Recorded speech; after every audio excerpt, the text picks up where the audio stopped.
Peste tot unde te uiți în țară, vezi un aparat învechit, instituții ostile care lucrează împreună împotriva românilor și nu în slujba lor. Instituțiile statului nostru, deprofesionalizate, pline la vârf de sinecuri, amandlâcuri, familii angajate până la a 7-a spiță și pile de tot felul, oameni fără legătură cu domeniul, dar în strânsă legătură cu șefi obscuri, înfipți în fotolii grase, parcă pe viață. Lansăm astăzi cea mai mare campanie de recrutare de specialiști în domenii esențiale pentru dezvoltarea României. Generația următoare de lideri, educați, bine școliți, cu viziune și cu energie pentru a schimba țara în bine. Oameni care s-au săturat să fie ținuți în anticameră, fără acces la putere. Oameni tineri, cărora nimeni nu le oferă o șansă. Oameni care s-au săturat și dezgustat de mlaștina corporatismului toxic, unde doar pupincurismul și o coloană vertebrală toxică te ajută să avansezi în carieră. Oameni care nu mai au încredere în sistem, dar care, dacă au șansa, vor schimba din temelii sistemul. Mă adresez de asemenea oamenilor cu școală și experiență profesională afară, dispuși să își ajute țara dintr-o poziție de lider cu mânecile suflecate.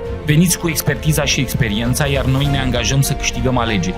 Aici, acum, vă dăm șansa să vă faceți meseria pentru țară, în loc să o faceți pentru alții. Voi sunteți mâna de lucru pe care nu o strânge nimeni. Dați-mi voie să vă strâng mâna. Intrați pe LinkedIn, actualizați-vă CV-urile, scrisorile de intenție și haideți să arătăm Europei și lumii că meritați.